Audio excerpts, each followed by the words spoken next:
ఆ రోజు శనివారం. రాత్రి 9 అయింది. బయటికి వెళ్ళిన పవన్, హారిక ఇంకా రాలేదు. బహుశా సినిమాకి వెళ్ళి ఉంటారు. వాళ్ళ పెళ్ళై 3 నెలలవుతుంది. ప్రతి శని, ఆదివారాలు బయటికి వెళ్ళాల్సిందే. పవన్ ఒక్కొక్కప్పుడు బద్ధకించినా హారిక ఊరుకోదు. పవన్ పెళ్ళైతే ఇంట్లో సందడిగా ఉంటుంది అనుకున్నారు. ఉద్యోగం చేసే పిల్లని చేసుకుంటే నీ కోరిక ఎలా తీరుతుంది? వాడేమో జాబ్ చేసే పిల్ల కావాలంటున్నాడు అని ప్రభు అంటూనే ఉన్నాడు. ఆ మాట పవన్‌తో అననే అన్నాడు కూడా.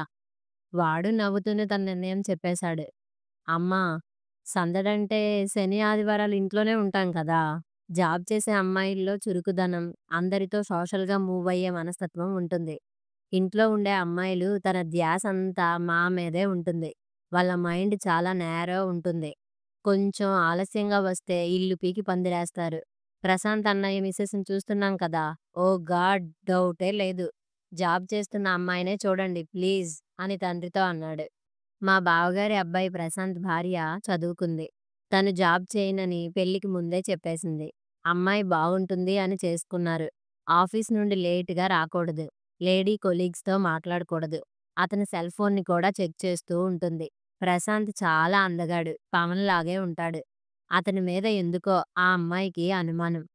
కొత్తల్లో ఈ అమ్మాయి మనస్తత్వం తెలియక ప్రశాంత్, ప్రశాంత్ తనకు గర్ల్ ఫ్రెండ్స్ ఉన్నారని ఆమెను ఉడికించడానికి చెప్పాడు.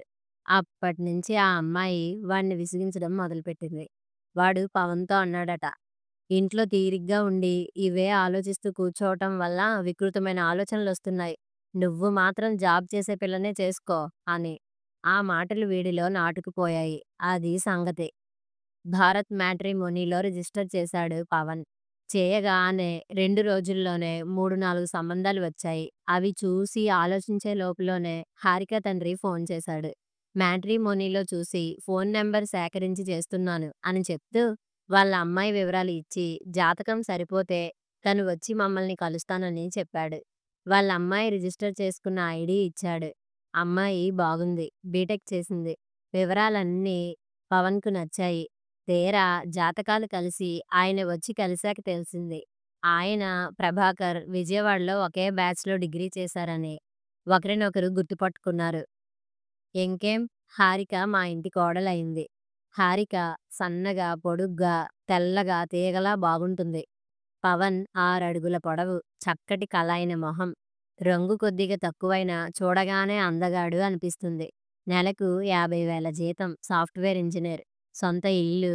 ఉన్న ఒక్క చెల్లెలు పెళ్ళై అత్తవారింటికి వెళ్ళిపోయింది. ఇంకేముంది అమ్మాయి తల్లిదండ్రులు సంతోషపడిపోయారు. కట్న కానుకలు అడగలేదు. పిల్ల మాతో కలిసిపోతే చాలు అనుకున్నాం. హారిక తల్లి జయంతితో అదే మాట అన్నాను. మా అమ్మాయి ప్రణవి పెళ్ళై వెళ్ళిపోయింది. మా ఇంటికి కోడలిగా వచ్చే అమ్మాయి మా ప్రణవి లేని లోటు తీరిస్తే చాలు. దాని ప్లేస్‌ని భర్తీ చేయాలని మా కోరిక. ఎంత మాట వదినగారు! మీరే చూస్తారు కదా! ఇంకా మీ అమ్మాయి ప్లేస్‌ని భర్తీ చేస్తుంది. అయినా మీ అమ్మాయైనా మీ దగ్గర మొహమాట పడుతుందేమో కానీ, మా హారిక అలా కాదు కలుపుగోరు పిల్ల. మీకు ఇల్లంతా సందడే అంది కూతుర్ని మురిపెంగా చూసుకుంటూ. వచ్చిన రోజు నుండి హారిక ఇల్లంతా తిరిగేస్తూ, మా అందరితో గలగలా మాట్లాడేస్తూ, వాళ్ళ అమ్మ మాటలు నిజం చేసింది. తనకు ఇష్టమైనవన్నీ చెప్పి, నా చేత చేయించుకోవడం బొత్తిగా మొహమాటం లేదు. ఆ మాటకు వస్తే నేను శ్రమ పడతానని ప్రణవి ఏమీ అడగదు. ఈ విషయంలో కూడా వాళ్ళ అమ్మగారన్నదే నిజం అనిపించింది. హారిక అన్నం చాలా తక్కువ తింటుంది. అది ఉదయం పూటే. రాత్రిళ్ళు పులకాలు తింటుంది. కూర చాలా ఎక్కువ వేసుకుంటుంది. అందుకని కారాలెక్కువ తినదు. మధ్యాహ్నం లంచ్ బాక్స్ తీసుకువెళ్తుంది. ఆకుకూరలతో పప్పో, కూరో తీసుకువెళ్తుంది. క్యాంటీన్‌లో పెరుగు కొనుక్కొని తింటుంది. ఇంట్లో ఉంటే గంటకొకసారి సలాడ్‌లో, జ్యూస్‌లో ఏదో ఒకటి తింటూ, తాగుతూ ఉంటుంది. ఫ్రిడ్జ్ డోర్ తీసింది తీసినట్టే ఉంటుంది. ఇంకా మొహానికి వేసుకునే ఫేస్ ప్యాక్‌ల కోసం గ్రైండర్ తిరుగుతూనే ఉంటుంది. ఈ విషయంలో అసలు బద్ధకం ఉండదు. ఆ అమ్మాయి ఆ ఫిజిక్‌ని అందుకే మెయింటైన్ చేయగలుగుతుందేమో! తను టీవీ చూడ్డం అంటూ జరిగితే బ్యూటీ కార్యక్రమాలు, మంతెన సత్యనారాయణ హితబోధలు విని అవి పాటిస్తూ ఉంటుంది. నేను పుస్తకాలు బాగా చదవడం చూసి ఆశ్చర్యపోతుంది. అంతంత పుస్తకాలు అలా ఎలా చదివేస్తారు ఆంటీ వండర్ అంటూ. తను చూసిన ఏదైనా బ్యూటీ టిప్స్, ఆరోగ్య సలహాల్లాంటివి ఉండే వీక్లీలు మాత్రం చూస్తుంది. ఇంకా ఆఫీస్‌కి వెళ్ళే రోజుల్లో సాయంత్రం వచ్చాక చల్లటి నీళ్లతో మొహం కడుక్కొని, మొహానికి ఏదో ఒకటి పట్టించుకొని, నైటీతో వచ్చి టీవీ ముందు కూర్చుంటుంది. పవన్ కన్నా తనే ముందు వస్తుంది. నేనే టీ చేసి ఇస్తాను. థాంక్స్ చెప్తుంది. నేను వంట చేస్తూ ఉంటే తన పని ఏదో చూసుకోవడమో, ఏదో తిరగేస్తూ ఉంటుంది. పవన్ రాగానే మంచినీళ్లు తాగి వేడివేడిగా కాఫీ తాగుతాడు. రోజూ నేను అవి ఇవ్వడం చూస్తూనే ఉంటుంది. ఒక్క రోజైనా వచ్చి కాఫీ కలిపి ఇస్తుందేమో అనుకుంటాను. వాడు వస్తూనే హాల్‌లో కూర్చుండిపోతాడు. పక్కనే కూర్చొని గలగల ఏవో కబుర్లు. వాడు నవ్వుతూ వింటూ కూర్చుంటాడు. అబ్బా! ఏంటా మొహం కడుక్కురా! రేపటి నుండి నేను వచ్చేసరికి నువ్వు ఫ్రెష్‌గా ఉండాలి అని వాడు రోజూ గొడవ చేస్తే అప్పటినుండి వాడు వస్తాడనగా మొహం కడుక్కొని చిన్న బిందీ పెట్టుకుంటుంది. బొట్టు ఉండాలనేది లేదు. ఉదయం స్నానం చేసే వరకు మొహానికి బొట్టే ఉండదు. ప్రభాకర్‌కి ఆడవాళ్ళు బొట్టు లేకుండా ఉంటే అస్సలిష్టం ఉండదు.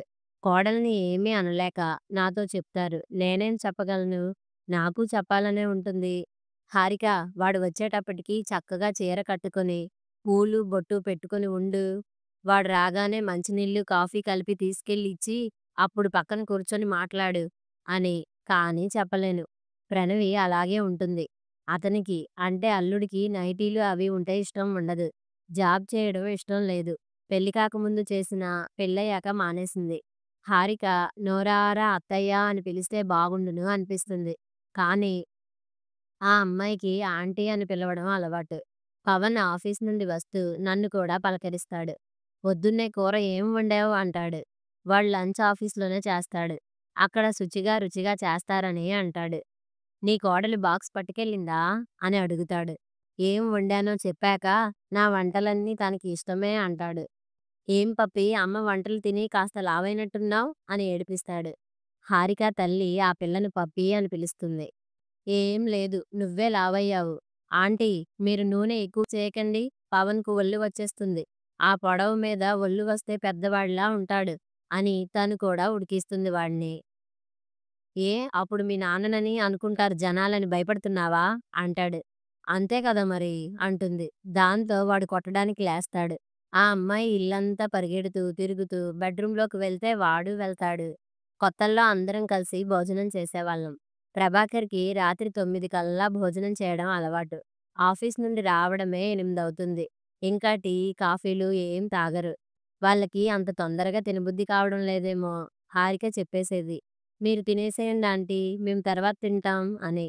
పుల్కాలు చల్లారిపోతాయని అప్పటినుంచి నేను చేయడం లేదు. తను తినే ముందు 3 పుల్కాలు చేసుకుంటుంది. కోడలితో శని, ఆదివారాలు కలిసి బయటికి వెళ్ళడం, ఏవైనా స్పెషల్స్ చేయించడం అనుకున్నాను. ఏ రోజు ఆ అవకాశమే ఉండదు. హాయ్ అమ్మా! అమ్మా అని పిలుస్తూ పవన్ వచ్చేసరికి ఈ లోకంలోకి వచ్చాను. వెనకాలే హారిక వచ్చింది. సినిమాకి వెళ్లారా? 10 అయిపోయింది అన్నాను లేస్తూ. అవునమ్మా! ముందు అలా తిరిగేసి వద్దాం అనుకున్నాం. హారిక చూద్దాం అనుకున్న మూవీ వచ్చిందట. టైం ఉండడంతో వెళ్ళాం. భోజనాలు చేసేసారా మీరు? అన్నాడు షర్టు విప్పుకుంటూ బెడ్‌రూమ్‌లోకి వెళ్తూ. బయటికి వెళ్లి తిని రావడం వాళ్ళకు మామూలైపోయింది. కొత్తల్లో వాళ్ళకు కూడా చేసేదాన్ని. తినేసి రావడంతో మానేశాను. అయితే ఈరోజు సినిమా లేట్ అవ్వడంతో తినలేదట. ఏవైనా ఉన్నాయా తినడానికి అని హారిక అడిగింది. వాడు గదిలోకి వెళ్ళిపోయాడు. ఆ రోజు నేను కూడా పుదీనా రైస్ చేశాను. అది కొంచెం మిగిలింది. సాంబార్ కొంచెం ఉంది. వెంటనే ప్రెషర్ పాన్‌లో కొద్దిగా అన్నం వేశాను. అది అయ్యేలోపు సాంబార్, పుదీనా రైసు వేడి చేశాను. వడియాలు, అప్పడాలు వేయించాను. ఇద్దరూ ఆవురావురుమంటూ తినేశారు. పుదీనా రైస్ చాలా బాగుందాంటీ. ఎలా చేశారో చెప్పరా ప్లీజ్? అమ్మతో కూడా చెప్పాను మీరు బాగా చేస్తారని. ఆవిడ కూడా ఎలా చేయాలో అడగమంది అంటూ చేతులు పట్టుకొని ఊపేసింది. ఇటువంటి సందర్భాల్లో చిన్న పిల్లల కల్మషం లేనట్టు అనిపిస్తుంది. నిజంగానే ఆ అమ్మాయిలో చెడు ఏమీ లేదు. జీతం తెచ్చి పవన్ డబ్బులో కలిపేస్తుంది. తనకు కావాల్సింది అందులో నుంచి తీసుకుంటుంది. పవన్ అయితే ఆ ఎదురుగా బీరువాలో పెట్టి నీకు కావాల్సింది తీసుకో అమ్మా అంటాడు. పెళ్లి కాకముందు వాడు అలాగే పెట్టేవాడు. కానీ ఇప్పుడు అలా తీసుకోలేకపోతున్నాను. ఆదివారం పవన్ పెళ్ళాంతో వెళ్ళి వారానికి సరిపడా కూరలు కారులో తెచ్చి పడేస్తాడు. వాళ్ళు బట్టల షాప్‌కి వెళ్తే నాకు కూడా ఒక చీర కొనుక్కొని వస్తారు. 3 నెలలుగా ఇదే జరుగుతోంది. కానీ నాలో ఏదో అసంతృప్తి. పవన్ ఇంట్లో ఉంటే హారిక అతని చుట్టూ తిరుగుతూ ఏదో మాట్లాడుతూనే ఉంటుంది. శని, ఆదివారాలు బయటికి పోతారు. ప్రభాకర్, నేను కలిసి బయటికి వెళ్ళడం చాలా అరుదు. ఒకవేళ వెళ్ళాలి అనుకుంటే పవన్‌తో కలిసి వెళ్ళేవాళ్ళం. 3 నెలలుగా అందరం కలిసి వెళ్ళిందే లేదు. మర్నాడంతా ఆఫీసులకి వెళ్ళిపోయాక పని పూర్తి చేసుకుని కూర్చున్నాను. మనసంతా దిగులుగా, గుబులుగా ఉంది. ఏదో అశాంతిగా, ఆవేదనగా అనిపిస్తోంది. ఆ టైంలోనే విజయక్క ఫోన్ చేసింది. నలుగురు అక్కా చెల్లెళ్ళలో పెద్దక్క తను. నేను ఆఖరిదాన్ని. ఏంటో అక్కా, కోడలు వస్తే సందడిగా ఉంటుంది అనుకున్నాను. సందడి మాటేమో కానీ పని పెరిగింది. సెలవు రోజుల్లోనైనా కాసేపు మాట్లాడుకుందాం అనుకుంటే బయటికి వెళ్ళిపోతారు. ఏంటో పెళ్ళయ్యాక ఇంకా ఒంటరితనం ఎక్కువైపోయినట్లుంది అన్నాను. అక్క పకపక నవ్వేసింది. పిచ్చిదానా! పెళ్ళై 3 నెలలు కాలేదు. అప్పుడే దిగులు, ఒంటరితనమునా? అవును, పిల్లలు కూరలకు వెళ్ళేటప్పుడు వాళ్ళతో నువ్వు కూడా వెళ్ళొచ్చు కదా! నేనా? భలే దానివే! వాళ్ళు నన్ను రమ్మనమని పిలవకుండానే వెళ్ళమంటావా? ఆశ్చర్యంగా అడిగాను. ఇందూ, చదువుకున్న దానివి, ఆ మాత్రం తెలియలేదా? ఇప్పటి రోజులు వేరే. అమ్మాయిలు అబ్బాయిలతో సమానంగా చదువుకుని సంపాదిస్తున్నారు. అమ్మాయిలకి వాళ్ళ అమ్మలు అన్నం కలిపి తినిపించి క్యారియర్లు కూడా సర్ది ఇస్తూ ఉంటే వాళ్ళు ఆఫీస్‌కి వెళ్ళి పని చేసుకుంటున్నారు. పెళ్లి అవ్వకముందు అమ్మాయిల పరిస్థితి ఇదే. ఇప్పుడు అలాంటి పిల్లలు పెళ్ళయి అత్తవారింటికి వచ్చాక ఒక్కసారిగా వంటింట్లోకి వచ్చి పని చేస్తారా? భర్తకి కాఫీ నువ్విస్తున్నావు కదా! అందుకని ఆ అమ్మాయి పట్టించుకోవడం లేదు. అలా కాక, హారిక, మీ ఆయన వచ్చాడు కదా! కాఫీ కలిపివ్వమ్మా. ఇదిగో ఈ కూర కట్ చేసి పెట్టు మీ ఆయనతో మాట్లాడుతూ అంటూ నవ్వుతూనే చెప్పాలి. అలవాటు చేయాలి. అప్పుడు చేయకపోతే నన్నడుగు. ఇదంతా నిర్లక్ష్యం, అహంభావం అని అనుకోకూడదు. అన్నీ ఒక్కొక్కటి మనం నేర్పించాలి. ప్రణవి స్థానంలో కోడలు రావాలి అన్నావు. మరి నువ్వు ప్రణవితో ఉన్నట్లు చనువుగా నీ కోడలితో ఎందుకు ఉండలేకపోతున్నావు? ముందు నీలో మార్పు తెచ్చుకో. నేను నా కోడలితో అలా చెప్పే అలవాటు చేసుకున్నాను. అందుకే నీకు చెప్తున్నాను. నువ్వు ఎలా ఉండాలి అనుకున్నావో అలాగే నీ కోడల్ని మలుచుకో. ఇందులో ఆ అమ్మాయిని ఇబ్బంది పెట్టేదేముంటుంది? పైగా సంతోషిస్తుంది కూడా అంటూ ముగించింది. ఆ మాటల హితబోధ పర్యవసానం హారిక ఆఫీస్ నుండి వస్తూనే వంటలో నాకు సహాయం చేయడం, భర్త అవసరాలన్నీ తానే స్వయంగా నవ్వుకుంటూ చేసుకోవడం, కూరలు ముగ్గురం కలిసి వెళ్లి తెచ్చుకోవడం, శనివారం వాళ్ళిద్దరే వెళ్ళినా ఆదివారాలు ప్రభాకర్‌తో సహా అందరూ కలిసి ఏ గుళ్ళకో వెళ్ళడం, లేదంటే నలుగురం కలిసి కార్డ్స్, క్యారమ్స్ లాంటి గేమ్స్ ఆడుకోవడం. ఆ రోజులు మాత్రం నలుగురూ కలిసి భోంచేయడం. ఇంట్లో ఎన్నో మార్పులు జరిగి ఇల్లంతా సందడి పెరిగిపోయింది. మరో 6 నెలల్లో ఇంట్లోకి కొత్త మెంబర్ బుజ్జి బుజ్జి అడుగులతో రాబోతున్నాడు. ఇక ఇల్లంతా సందడే సందడి మరి. కథ సమాప్తం.